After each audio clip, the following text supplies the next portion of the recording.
pull my son out the football team. Guards on the first floor have likely perished in the flames. Realizing that he needs to change the battlefield to a more open space. Since the he's not crying because of me, he's crying because of you. I'm trying to. Because you're making him get cinnamon toast squares. No one wants cinnamon toast squares. No one wants that. Look at his face. They don't even have cinnamon toast crunch in Whole Foods. But we can go somewhere else for some cereal. It's not good for you. I looked. Wait, but we could gradually go into things. We don't have to immediately cut out cinnamon toast crunch from our household.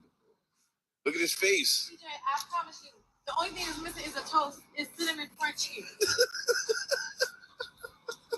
He's not crying because of me. He's crying because of you. I'm trying to. Because you're. She got a booty. I'm rubbing a butt. This is a. When it down. The sun is up. So when it down, get your money up. Ooh, baby, it's dangerous. Your problems are just not the same to us. We're dealing with things you ain't seen before. We're feeling the weight of our instances. Scott puts a lot of work into his videos. No help for the weak, but the lick is done. Plenty here, boy, for all of us. Now bring out the drums in this bitch, and my homies got this new shit that they say with a what. Bring out the guns in this bitch, and the load of a shit. I'm gonna shoot up the place, but the flows on this are ridiculous. Everyone on. When I told. Tell me what you. Hey, my grandma. Do not. Take a hit. A lot of you want to see us using it in confined area, combined with the demon's fire What's magic, the deal, y'all? puts him at a severe disadvantage. He quickly rushes to the rooftop and leaps out of the building. The demon pursues him, taunting that if he thinks escaping into the forest will help him hide, he is gravely mistaken, as his flames are no ordinary fire. He adds that no matter where Yongqing hides, anything his flames touch will be reduced to ashes. Earl Wallace, a.k.a. Bloodhound Vert, was just arrested in Atlanta. Now, although the charges are still unknown, fans would make an educated guess and claim he was charged with public nuisance. Vert is known for having an awful body odor and despises a bathtub, so this wouldn't be anything surprising. Fans are also worried about his mental health, because unlike the demon then enters the forest, but is... When I'm in camp, I don't let nothing come around me. No smoking, no drinking. Certain food can't even be cooked in my house. I had everybody come stay with me in my camp house. I got a 7-bedroom house up in Atlanta with a pool in the back and a basketball court. Huh? Is you crazy? So therefore, everybody abide by the rules that I set down. Wasn't nobody smoking around me. The only time anybody smoked around me was when I fought at the Dorp Federal that was full of smoke. That's it. So don't say nothing to me. And y'all know nothing about no damn Pep. Because y'all keep saying, oh, he smoked. Y'all don't even know him. Because he don't. That's the sad part. Y'all just be talking. Oh, no, I didn't. No, I didn't. When I'm in camp, I don't let nothing come around me. No smoking, no drinking. Certain food can't even be cooked. You needed some. I'm just saying. Dirk, introduce this guy right. He said he came from Jamaica. He owned a couple acres.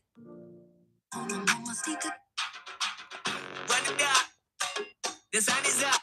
I met Metro Boomin through Cheeks or Atlanta Rap. All right, twins, hold up one arm. Take your hand and put up a number 1 through 5. Oh my God. Wait, that's actually great. Spin around, left or right. Oh my God. Make a funny face. Ew. What? All right, twins, hold up one arm. Take your hand and put up a number 1 through 5. Oh my God. Wait, that's actually great. Spin around, left or right. Oh my God. Make a funny face. Ew. I like that. Dance in place. No. All right, twins, hold up. What? Everybody sub up, y'all.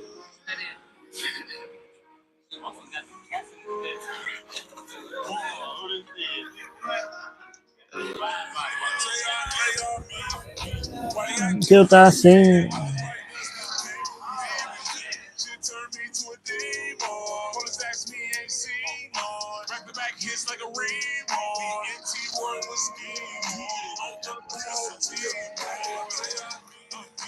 Unable to find Yongqing. Excuse me, sir. Sauce. Sauce, welcome, man. Can I interview really quickly? Hold on, goddamn, Jimmy Neutron. You pulled up a little quick, Jimmy. What's up, my boy? What's going on? What's your name? Braden, man. Nice to meet you. Quick question for you. Yeah. How old were you when you made your first $1 million? 23 years old when I got out the state penitentiary, TDC. How'd you make your first million so young? Stop having relationships with women for free. You do make music, though, right? Yeah. On the weekends. I'm a rapper on the weekend. A rapper on the weekends. Who's one artist you've worked with in the past that stuck out the most? Little Boosie, because he a real street. Yeah? Who's one artist you want to work with in the future? I don't want to work with nobody. And if there's an artist out there watching, how much do you charge for a feature? 30,000, 15,000 for the verse, 15,000 for the video with the promo. If someone is watching this video at home and they're young, right, and they want to get into a position like yours in the future, what's something you would tell them? Go deep inside. To apply yourself. If you do not apply, then you're letting it fly. This man just turned. No matter you. With a guy like Eminem. The piss ain't clip for him today, y'all. Now I gotta get on. Yeah. The fans don't know you no more. The fans don't know me? What the fuck? Stop keep on saying that Orville Prince. She funny as hell. The piss ain't clip for him today, y'all. Now I gotta get on. Yeah. The fans don't know you no more. The fans don't know me?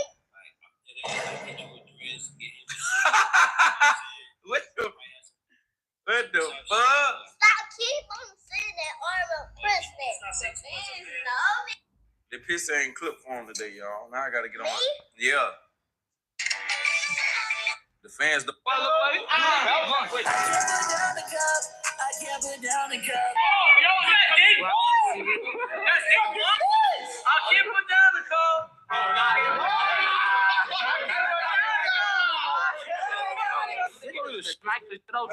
You're like that's good. Like you really get now you rich and famous.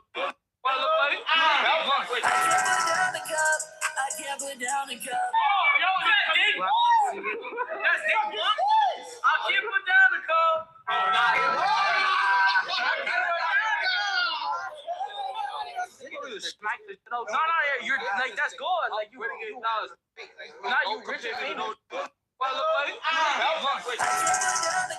This actually. Here are rap disses versus responses. Part 34.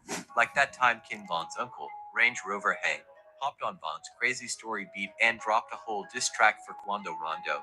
In that track, he let Quando know that he can't wait for him and lulled him to get clapped, and straight up said he would have whooped him just like Von did. I got the drop on this pussy nigga. Think he in the street. Quando Rondo and Lil Timmy too. Can't wait till you just see. Killer War. Shout out OTS. Somebody gon' get stretched. Beat his ass just like my nephew. Take his man and roll the snap. But you know Quando wasn't going out like that. He came back with a track letting Von's uncle know that he's a Crip, and since he spoke on his name, they gone put him in the dirt. Like, tell me what is you say? I'm from a corner where they banging Crip gang. Ain't no discussion once you speak on my name. Send him to sleep with his man. Go ask the city about who really be slain. Outside his house, inside the bushes we land. I wanna die, say you right. Here are. How you know he was talking about his uncle? What is he talking? Okay. All them niggas that stayed at my mama's house, who I just told you I lost all of them. They're all gone. They all gone. I feel you. Shout out to the niggas around me. Listen. This real life. You can just meet people that be realer than the niggas you grew up with all your life. I think that white. Watch Butter straight up lie about how he got a black eye. What color your eyes right now? Is they red, they pink, they black, they blue? I done heard all type of colors. They definitely had me on the red seat. I had an allergic reaction, gang. And I thought it was something in my eye. So I kept doing like this with my hand, trying to get what was in my eye. I ended up throwing up. But when I throw up, I can't breathe though, gang. I'm swelling up. I'm having an allergic reaction. We had eaten out off a truck or whatever with little egg rolls. He dropped them egg rolls in the same grease that he dropped the fish in. And I'm allergic to me up. Oh, gang. So none of the got up by Mikey Dollars. I have not been in. Watch Butter straight up lie about how he got a black eye. What color? Bragged about killing Trap Boy Freddie Homeboys. multiple times. So I understand his mom and friends won't judge. Checking in is just a way of letting people know where you're at so you can get robbed. That's fact. We know when you're getting off the plane, we know what hotel or Airbnb you're going to. You shouldn't do it at all. Come on the plane in 2 hotel rooms, one for partying in and then one to sleep in. And do not get no Airbnb. That's easy access. He's young to start. Checking in is just a way of letting people know where you're at so you can get robbed. That's fact. We know when you're getting off the plane, we know what hotel or Airbnb you. What's your message to all the people that don't understand where we come from and like they want to know what's the point of all the dissing and this, like, you know, dissing and rapping and stuff like that? Alright. This is my whole thing on it. Like, y'all on the outside, y'all looking in. That shit probably look crazy and look stupid and all this goofy ass shit, but there's bloodshed behind that shit. Like, feel me? Like, I don't know. Like, that's just how we come about the situation. That's how we handle that shit. Feel me? That shit look crazy to y'all. I know that shit look crazy to y'all. Niggas is into it over real life shit, but then it's niggas over. Let them goofies touch my casket when I die, and when you leave my funeral, you better slap. This is the 5th girl. Might fuck with a scammer. Festival flows like I'm here in Montana. Sold out show when I be in Atlanta. Tweaking like that. He calls out, telling him to stop hiding like a rat. He then mutters to himself that this human doesn't act like a level 2 adventurer at all. He moves like a seasoned warrior. Suddenly, he senses movement behind him. He quickly dodges Yongqing's sneak attack, but he fails to avoid it entirely, as Yongqing manages to wound his leg. Enraged, the demon retaliates by unleashing a surge of flames, aiming to incinerate. Devon, he only has one grandparent, which is Vaughn's mom. Because my mom is deceased. My father is not and has never been active in my life. And then Vaughn's father is deceased. And so it's only my mama. It's only her. Like one time, Devon was like, "Where's my grandpa?" And I froze up. I have no words because I have a father that is alive, and I know what to be saying. Devon. Someone make it. This front. Look, this book. Yongqing. My name is. The demon doesn't let up, relentlessly chasing after him, vowing that he will make him pay for wounding him. After a brief chase, Yongqing finds himself within range of the demon's fire magic. The demon unleashes a powerful fire spell at him, but at the last moment, Yongqing changes direction, narrowly avoiding the flames. He dashes out of the forest, which has now become engulfed in flames. However, he soon finds himself trapped at the flames. He complained. He suddenly feels something pulling him from beneath the ground. Out of nowhere, the dungeon boss that Yongqing had previously defeated emerges. The demon is stunned, wondering how Yongqing is still alive. He cannot believe that Yongqing had planned all of this in advance, even before he used his ultimate fire spell, and that he had fallen into a trap, tricked into thinking he had won, only to lower his guard just in time for Yongqing to summon his servant at the perfect moment. Enraged, the demon prepares his fire magic again, declaring that such a trick won't be enough to defeat him. But before he can unleash his spell, he suddenly feels a chain tightening around his neck. Yongqing appears, emanating a terrifying aura, and commands him not to move. He then orders his servant to release the demon and instructs the demon to hand over all his possessions. The demon complies instantly, producing weapons and a massive pile of gold, explaining that this is all he has. His remaining belongings are stored in the guild's treasury. Yongqing is astonished by the sheer amount of gold, which exceeds 10 million coins, wealth amassed purely through scamming adventurers in low-level dungeons. At that moment, Yongqing receives a notification warning him that the demon is about to break free from the magical restraints. The demon suddenly stands before him, unleashing fire magic from an extremely close range to ensure Yongqing's death this time. But Yongqing swiftly ducks, dodging the attack with incredible speed. The demon is left in shock, unable to comprehend how he missed even at point-blank range. Yongqing then moves with lightning speed, slicing off the demon's head in a single strike. After slaying the demon, Yongqing advances to level 3 and gains a new ability. He will now receive the same amount of experience points as his servants and will also be able to use most of their skills. Yongqing uses summoning magic to call forth the demon. The demon reappears, now also at level 3, prompting Yongqing to confirm that he no longer needs to fight himself. Instead, he will assign the demon to handle battles for him. The demon then asks for his orders. Yongqing explains that low-level dungeons are currently under his guild's monopoly, and their priority now is to find a dungeon beyond their control. Since the demon possesses knowledge of other demons' locations, he wants him to lead the way to them. The scene then shifts to Su, who opens the door of his apartment to find a delivery package at his doorstep. He is puzzled, since he hadn't ordered anything. Nonetheless, he takes it inside to inspect its contents. He hesitates, as the box is large and incredibly heavy, fearing it might be a trick and that someone simply sent him a box full of bricks. Shield inside. There's also a note stating that his shield has been returned, along with some gold. The note humorously warns him not to spend all of it on charity and to keep some for himself. It also includes an invitation to contact them if he ever wishes to enter a dungeon. Su is overwhelmed with joy, I'm tired of unable him. to believe that Yongqing actually managed to recover his shield from the Fraudster Guild. As he picks up one of the gold coins, he admits that this is the first time in his life he has ever held something like this. Meanwhile, it is revealed that the delivery man was none other than the demon Yongqing had defeated, now given the name Bondi. Bondi then informs Yongqing that the package has been delivered. The scene shifts back to Yongqing, who asked Bondi if the address he provided was correct, mentioning that the last thing he knew about this location was that it was one of the temples of the Lord of Light. He then inquires why Bondi specifically suggested this site. Bondi explains that the Angel of Light's power is rooted in a vast network of large and small temples. Destroying one of these temples would cause a slight decline in his overall strength. When they reach the temple gates, Yongqing instructs his beetle to remain hidden upon entry, stating that he will summon it if necessary. The scene then shifts to the aftermath of a battle between Yongqing and Bondi, where the entire area has been reduced to charred ash. A level 3 adventurer named Zhu Tong, a member of the Scorpion Guild, arrives. He asks one of the guards if they have located his brother. The guard replies that they have found no one, as the entire site has been burned to the ground.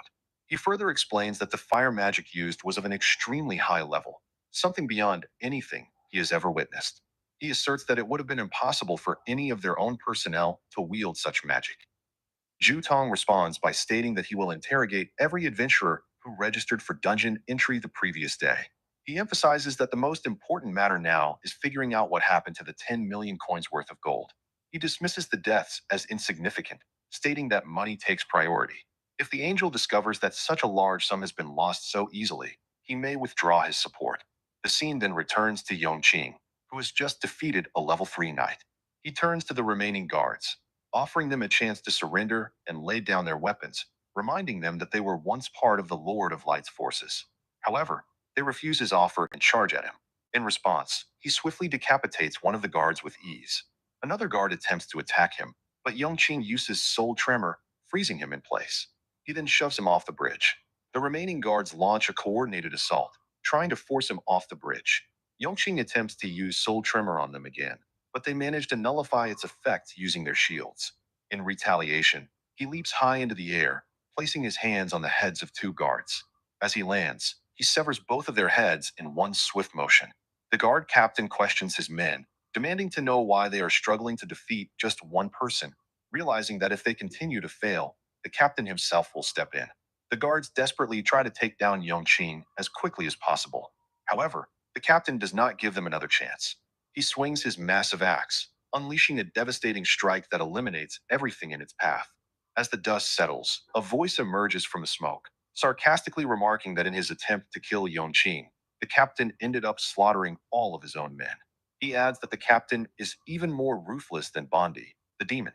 It is revealed that Yongqing had managed to take cover behind his beetle shield. The captain scoffs, mocking Yongqing as a weak adventurer accompanied by a pathetic demon, vowing to make him regret daring to trespass in such a sacred place. He then launches a direct attack at Yongqing. The scene then shifts to a severed head rolling onto the ground in front of its former owner, who trembles in terror. The frightened man begs the killer for mercy, swearing that he will do anything to keep his life. The assassin coldly replies that he is searching for someone who was a member of his guild 3 years ago. Since leaving, there has been no information about him, but he recently discovered that the frightened man in front of him has been in frequent contact with him. It is revealed that the person being hunted is Su. As for the assassin, he is a level 4 killer named Nidada Ho, who interrogates the man about Sue's whereabouts. He then glances at the corpse nearby, commenting that he managed to eliminate the guild's main tank in mere seconds, warning that even a moment of carelessness could mean death.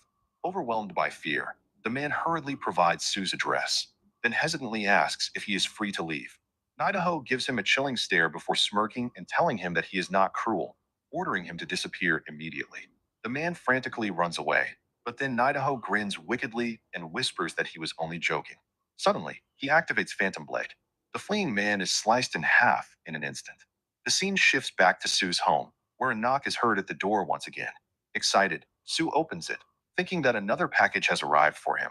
But instead, he is shocked to find Idaho standing at his doorstep, who coldly asks if he is Sue. The scene returns to Yongqing, who has just reached level 4 after defeating the Knight Captain.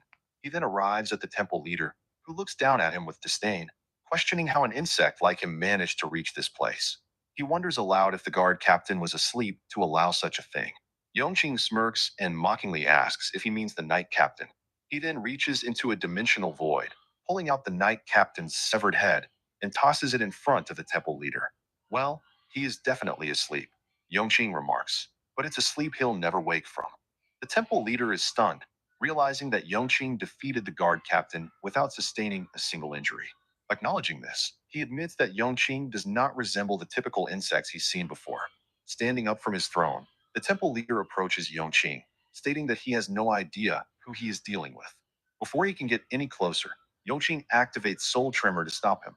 However, the temple leader resists it completely, unfazed by its effects. In an instant, he moves at an incredible speed toward Yongqing. Yongqing barely manages to dodge, retreating backward just in time. But the temple leader does not relent, launching another powerful strike. Yongqing blocks it with his dagger, but the force of the impact sends him flying through the air, making him realize that the leader's speed and strength surpass every opponent he has faced in this temple. Seeing no other choice, Yongqing uses Bondi's fire magic, but the temple leader conjures a radiant shield of light to block the attack. The collision results in a massive explosion, devastating the surroundings. However, the shield fails to absorb the attack entirely, causing the temple leader to sustain an injury. He grits his teeth in frustration, declaring that his shield possesses the highest level of protection against any attack at his rank. Yet he is baffled that such weak flames manage to harm him. Seizing the momentary distraction, Yongqing stealthily moves behind him and presses his dagger against the leader's throat. The temple leader sneers mockingly, stating that Yongqing used the smoke as cover to get close. He then scoffs, accusing him of employing dishonorable tactics unworthy of a true warrior. Yongqing responds to the temple leader, stating that everything is fair in war. He then questions how the leader can speak of justice when he serves the very angel who betrayed all of humanity. Without hesitation, he plunges his dagger into the leader's neck, nearly bringing him to the ground. However, the leader makes one last desperate attempt to strike Yongqing. Yongqing dodges, but is shocked, wondering how the leader is still alive despite suffering a fatal wound. At that moment, he notices that the leader's wound is rapidly healing. He is stunned, admitting that the leader's regenerative ability far surpasses anything he had possessed back when he was a healer. Seizing the moment, the leader lunges at Yongqing and delivers a powerful shoulder strike, sending him flying through the air. He then unleashes his ultimate attack, aiming to turn Yongqing into ashes. After launching the attack, the leader returns to his throne, grumbling about the incompetence of the Scorpion Guild members who failed to properly secure the temple's entrance, allowing an insect like Yongqing to infiltrate. But before he can sit down, he suddenly hears Yongqing's voice again. Yongqing smirks and tells him that he finally remembers who he is.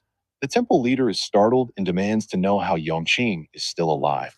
But Yongqing ignores the question and continues, recalling an incident from years ago. He speaks of a time when a rare magical stone was stolen from one of his friends by the Scorpion Guild. His friend was then beaten so severely that he was on the brink of death. In search of justice, that friend came to the temple seeking fairness. However, instead of receiving justice, he was falsely accused of stealing resources and was expelled from his guild. The real culprit, Zhuang, a high-ranking member of the Scorpion Guild, was never punished. And the one who issued that unjust verdict at the time, it was the temple leader himself. The leader scoffs, boasting that he is under the protection of the Angel of Light. He then sneers, questioning what a weak adventurer like Yongqing could possibly do against him. He further explains that the only reason Yongqing survived his last attack was because he held back slightly. At that moment, the leader activates Judgment of Light, declaring that since he has deemed Yongqing guilty, already sealed, Yongqing instinctively retreats a great distance. However, the massive sword summoned by the leader continues to chase after him. He quickly realizes that the attack is locked onto him with precision, making it impossible to dodge. Seeing no other option, he decides to use his final ability, Flame Shield, a technique he acquired from Bondi. The temple leader finally understands how Yongqing survived his previous attack, but he confidently asserts that luck won't save him this time, that Yongqing will not escape. As the attack draws closer, Yongqing channels all his energy into his flame shield. The leader watches, remarking that compared to rookie adventurers, Yongqing is quite formidable to have lasted this long against him. However, he declares that Yongqing's end has now arrived. But then, cracks begin to form in the giant sword. An enormous explosion erupts from the point of impact. The leader feels that he used more power than usual this time, but as the smoke clears, he is left in utter disbelief. Yongqing is still standing. Shocked, he questions how Yongqing could have survived even after he poured all of his energy into that attack. Yongqing smirks and explains that he transformed Bondi's flame ability into a shield, granting himself the same protective effect. As long as his opponent isn't significantly higher in level, the shield can withstand the attack. Without hesitation, Yongqing begins preparing his magic, declaring that it is now his turn to attack. He gathers all of his remaining magical energy into one final, massive fire spell. With fierce determination, he unleashes a colossal fireball toward the temple leader. Fear flashes across the leader's face as he witnesses the overwhelming attack. He hastily summons his shield in his pocket. However, he acknowledges the terrifying power of Yongqing's magic. Despite his best efforts, he realizes that he cannot hold out much longer. Finally, the shield shatters under the force of the spell, resulting in a massive explosion that obliterates the entire area. As the smoke clears, it becomes evident that the leader is still alive. Yongqing expresses his astonishment at the leader's ability to withstand a battle for so long, acknowledging that he is the strongest adventurer he has. As his hand begins to regenerate, that such minor injuries will heal quickly. However, he is taken aback when he realizes that his hand is not regenerating. Noticing a demonic aura enveloping his body, he deduces that Yongqing's attack might have a special effect that hinders regeneration. Moments later, he collapses to his knees, admitting that this is the only time in his life he has ever knelt. Yongqing steps closer and remarks that it is a shame for such a warrior that he is willing to do anything in exchange for his freedom. He tells him that he is yet to finish his friend's story. He begins narrating how his friend, after being expelled from a guild, was forced to seek another job to survive. However, due to the influence of a family, no company dared to hire him. One of his acquaintances comments that he can no longer even find work, to which a colleague responds that he brought this upon himself and should have remained silent instead of taking the matter to court to claim his rights. Everyone knows how ruthless this family is, the colleague adds. Anyone who stands against them condemns themselves to a life of misery. If I were in his place, I would have simply taken my own life. Later, some of his acquaintances gathered money to help him through his crisis and went to his home. But despite knocking repeatedly, no one answered. They called the landlord to open the door. They realized they were too late. He had already taken his own life. Back to Yongqing, who picks up the leader's sword and asks him how he thinks he can let him go after causing his friend's death. He replies that he will follow him for life and reveal everything he knows. Yongqing smiles in agreement. A cunning glint appears in the leader's eyes. Deep inside, he sees this as his chance. Yongqing has let his guard down, and he intends to seize the opportunity to eliminate him with what remains of his energy. However, he is unable to make it. As Yongqing decapitates him, Yongqing then responds coldly. If you wish to be my subordinate, you must die first. After finishing him off, Yongqing advances to the 5th level, expressing his surprise at Bondi's delay. He had sent Bondi to hunt some monsters in the dungeon, expecting him to gather enough experience points to reach the 5th level even before facing the leader. He then asked Bondi why he was late. Bondi replies that he ran into a situation and was unable to go to the dungeon. At that moment, Bondi is shown battling the assassin Nidaho while defending the city. Nidaho appears visibly annoyed by Bondi's interference and asks him why he is standing in his way. He responds that he wouldn't care if every inhabitant of this city were killed. The person he is protecting now is important to his master, and for that reason, he will not allow him to be shocked upon hearing Bondi's words and remarks that it seems Yongqing has managed to gain another subordinate. Bondi to be cautious, as Idaho is an extremely powerful fighter. Going back an hour before Bondi's arrival, as soon as Sue opened the door, Idaho grabbed him and hurled him straight through the window. He crashed outside the building before he could even react. Despite being a 10-class fighter, he lost consciousness with ease. When he regained consciousness, he found himself in the current situation. The fight between Bondi and Idaho begins with the latter suddenly vanishing before Bondi's eyes. In an instant, Bondi feels a powerful strike to his stomach. Realizing that Idaho is even faster than Yongqing, violently thrown against the wall. Idaho follows up by using a special skill that launches a concealed blade from the wall. But Bondi notices it at the last moment and swiftly dodges it just in time. Idaho is astonished to see that Bondi managed to evade his hidden blade and wonders if Bondi was able to see it. Now standing, replies that although he cannot see anything, he can sense an extremely magical energy. He adds that he must be more cautious of Idaho's concealed magic. He asserts that he will not fall into traps again, as he did when he was caught off guard by Yongqing. Idaho lunging at him at high speed. However, Bondi moves just as quickly, causing Idaho to crash into the wall instead. Yet, Idaho does not stop and immediately continues his assault, delivering a powerful kick toward Bondi. This time, Bondi is unable to dodge the attack. Idaho then activates his magic, lifting Bondi's body into the air the moment he strikes him. Bondi realizes that Idaho is attacking at an incredible speed. Time to cast any spells. His orders, which strictly forbade him from transforming into his demonic form outside the dungeon. Idaho then uses his hidden blade again. This time, it lands directly on Bondi, slicing his body in half. Bondi realizing that he has not only put his life at risk, but also failed to protect Sue.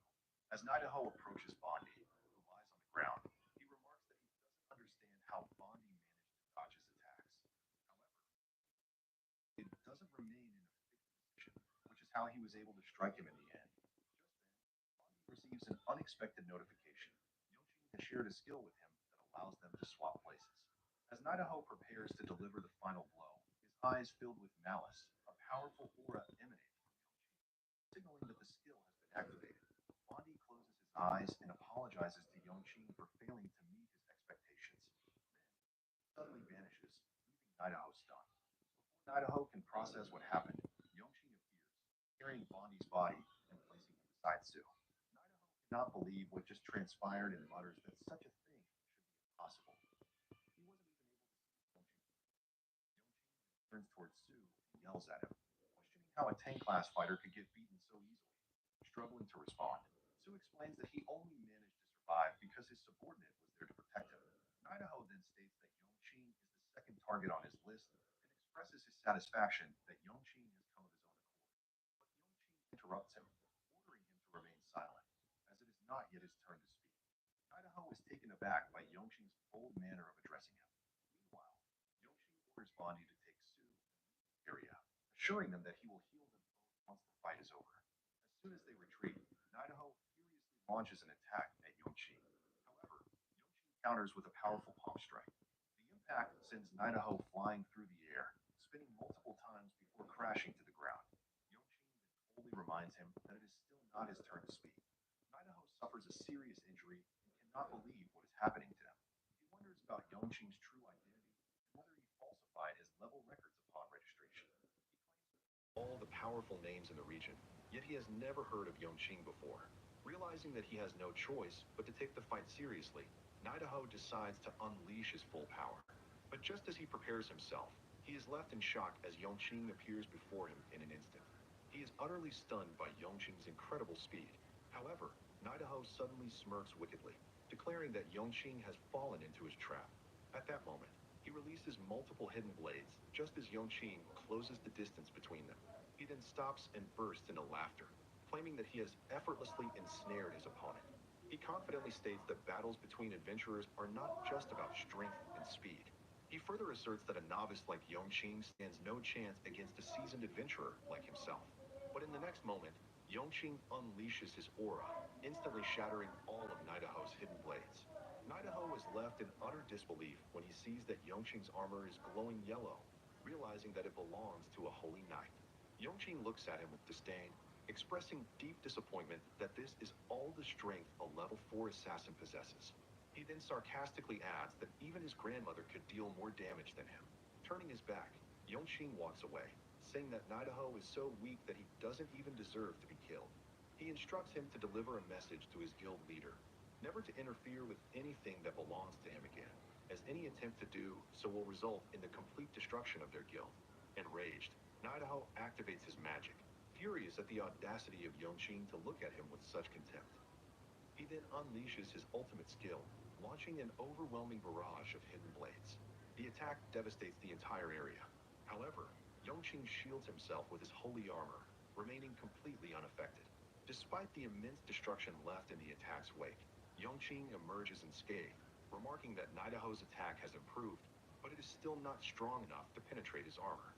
Nonetheless, Nidaho persists in his assault, asserting that even if his previous attack failed, he has another move that might prove effective. Yet, Yongqing once again relies on his armor, dismissing Nidaho's efforts as nothing more than desperate attempts. However, Nidaho suddenly manages to pierce through the armor using a special dagger. He then reveals that it is a Demon Slayer dagger, an item for which he spent his entire fortune, as it is supposed to be highly effective against armor users. Yongqing glares at him, asking if his words are true.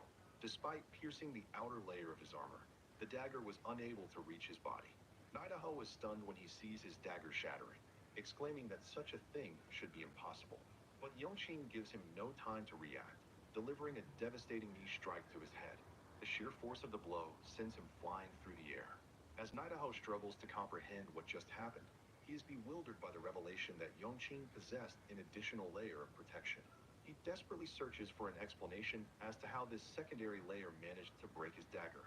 Before he can react, he is once again caught off guard when he finds Yongqing soaring toward him midair. Panicked, Nidaho shouts that Yongqing cannot kill him, warning that the Scorpion Guild will never leave him alone if he does. But Yongqing coldly replies that they already sent him to eliminate him. He then infuses his kick with fire magic, delivering a powerful strike to Nidaho.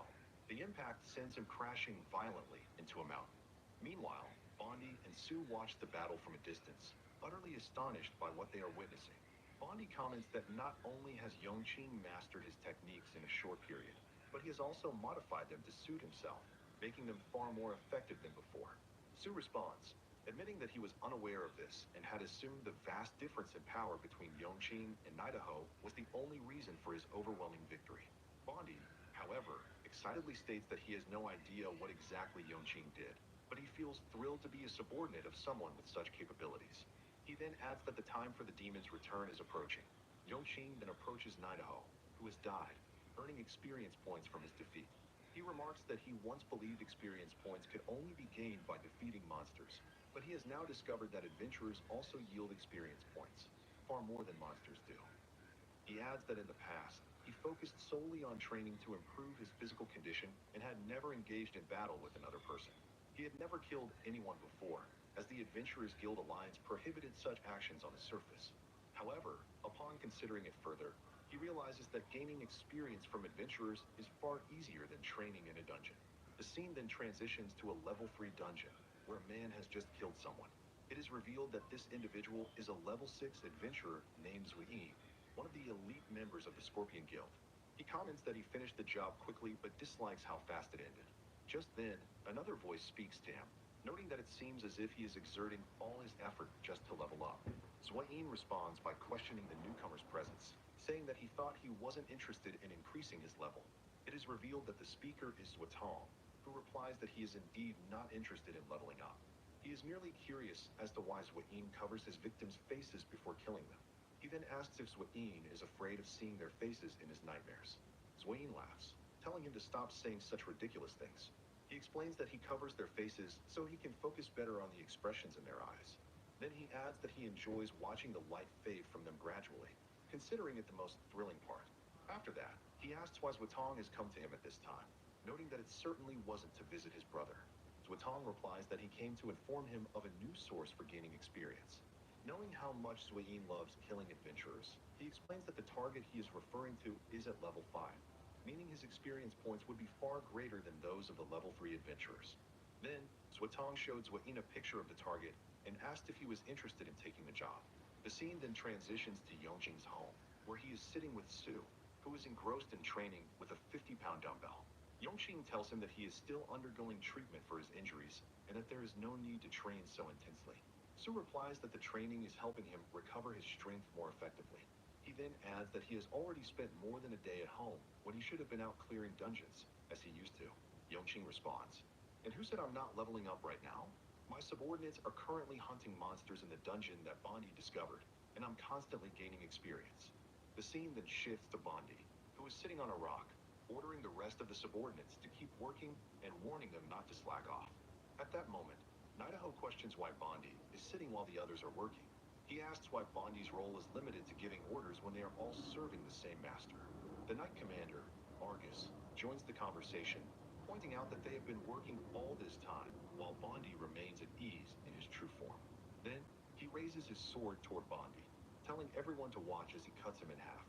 However, Bondi catches his sword, stating that he has remained by Yongqing's side longer than anyone except for the beetle, which isn't intelligent at all. That is why he is the one in charge of issuing commands. He then suggests that instead of arguing, they should compete for the position of leader. He declares that the winner will be the one who gathers the most experience points for Yongqing. Bondi steps forward toward a herd of level 5 monsters. Then, he unleashes his fire magic, reducing all the monsters to ashes within seconds. As he walks away, he remarks that the demonic form he obtained from Yongqing has greatly enhanced his strength. But suddenly, a monster that had survived his flames lunges at him. With a simple motion, Bondi slices the monster into tiny pieces. At that moment, Idaho mocks him, saying he had been so focused on stealing kills that he didn't notice the attack coming from behind. He continues speaking while another monster attacks him, pointing out that Bondi is using a wide-range skill to monopolize all the monsters for himself. Then, he asserts that he isn't the only one who possesses long-range capabilities. At that moment, Idaho uses his hidden blade to cut down the monster attacking him. He then follows up with the same ultimate skill he had previously used against Yongqing, slaughtering a vast number of monsters. He turns to Bondi, stating that his wide-range skill is just as effective as his own. Suddenly, Argus leaps above them, looking directly at Idaho. He then thanks Idaho for gathering all the monsters together. However, Idaho becomes uneasy, objecting to having his kills stolen in such a way. But Argus activates the Sacred Blade skill, wiping out all the remaining monsters in one swift strike. The scene returns to Yongqing, who continues to gain experience points continuously. Yongqing notices that his experience points are rising significantly all at once. Realizing that his subordinates must have started competing inside the dungeon, he smiles. Just then, Sue calls out to him from beside the dungeon's entrance. He also notices a level 5 dwarf with them named Duff. Yongqing pulls Sue aside and asks in a low voice why he brought a dwarf along, explaining that dwarves are notorious for their greed and might even endanger the entire team just for the sake of an extra gemstone from the dungeon. At that moment, Dove intervenes, saying that people misunderstand them. He admits that greed is indeed one of their traits, but loyalty is also part of their nature. He assures them that betraying his team for some extra money is out of the question. Sue then asks Yongqing to calm down, explaining that Dove is someone he has known since his time in the guild, and that he is trustworthy. Yongqing then inquires about the other 2 members who are supposed to be with them, pointing out that they won't be able to enter the dungeon unless the team is complete with 5 members. Sue responds by asking him to look up. When he does, he sees a towering girl named Ellen, who is the team's archer. Dove is taken aback by her height and tells her that she is incredibly tall, causing her to feel embarrassed and hide behind a rock again.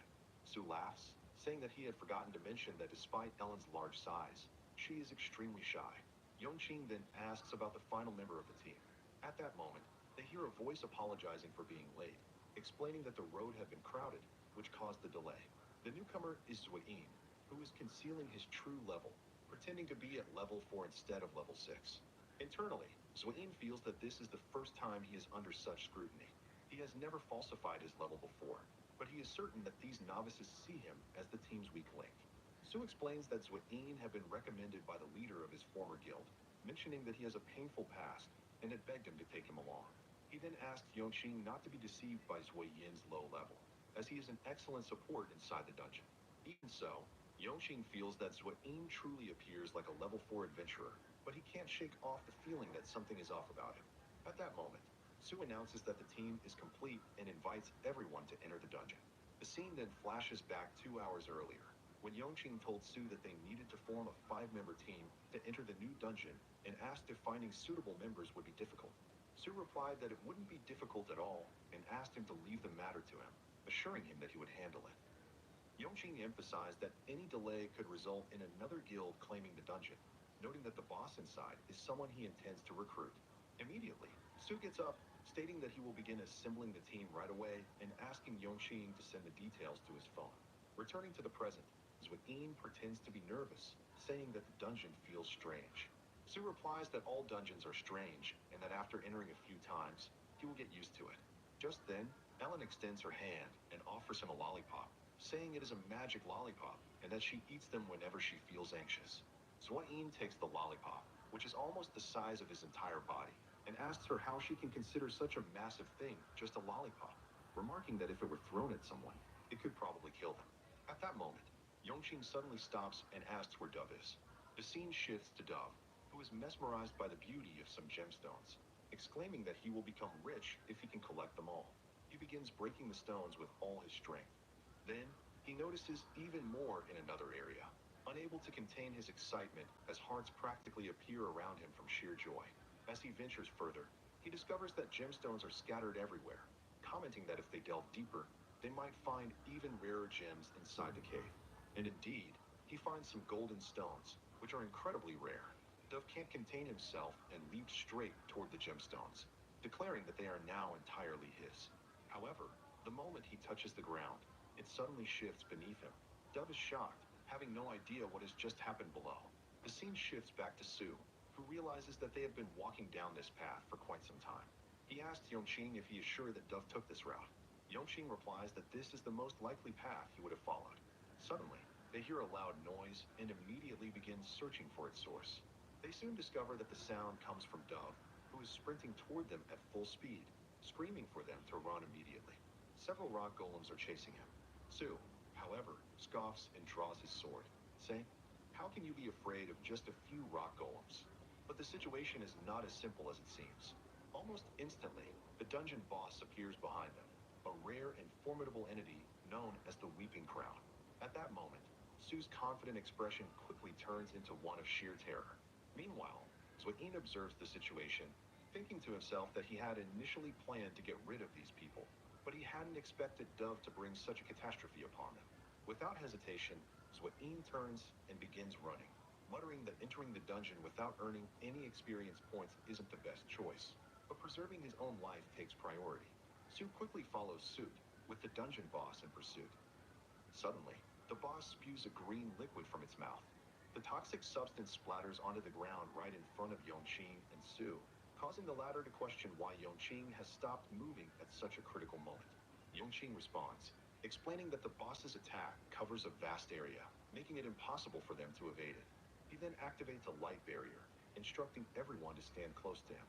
However, as enormous amounts of corrosive liquid rain down onto the barrier, it quickly shatters completely.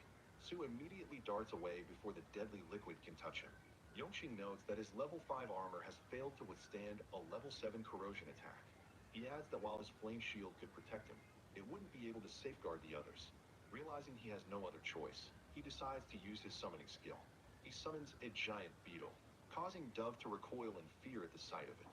Dove cannot believe that an ordinary adventurer can summon a demon, exclaiming that such an ability is akin to divine magic, something no adventurer should be capable of. He is especially shocked that a mere level 5 adventurer has achieved what even veteran adventurers could not. Yongqing then commands the beetle to dig a tunnel underground and lead everyone out of the area. The beetle immediately begins executing his orders. Yongqing then urges his companions to enter the tunnel quickly, but Su hesitates, asking what he intends to do. Yongqing reassures him, saying that he will be fine. Ellen then tells Su that they should move first, but she asks whether Yongqing will be able to follow them later. Su replies that he won't be able to, explaining that if Yongqing removes the barrier, the liquid will flood into the tunnel. At that moment, Dove angrily interrupts, exclaiming that this means they are fleeing and leaving their team leader behind, calling such an act disgraceful. Su, however, reassures him, stating that there is no need to worry. Yongqing has already told him that his level is about to increase. Dove is stunned, questioning how something like that can happen so quickly. The scene then shifts to Zhuyin, who who has already fled a considerable distance and is now observing Yongqing and his team from afar. He tells himself that he has made the right decision by running away as quickly as possible. Otherwise, he would have been trapped in that cramped tunnel with those fools. We then return to Yongqing, who manages to withstand the attack of the Weeping Crown. Zoe-Yin is utterly shocked to witness this, wondering how Yongqing has managed to survive an attack from a level 7 dungeon boss, especially one as rare as this. The reason, however, is that Yongqing has finally reached level 6.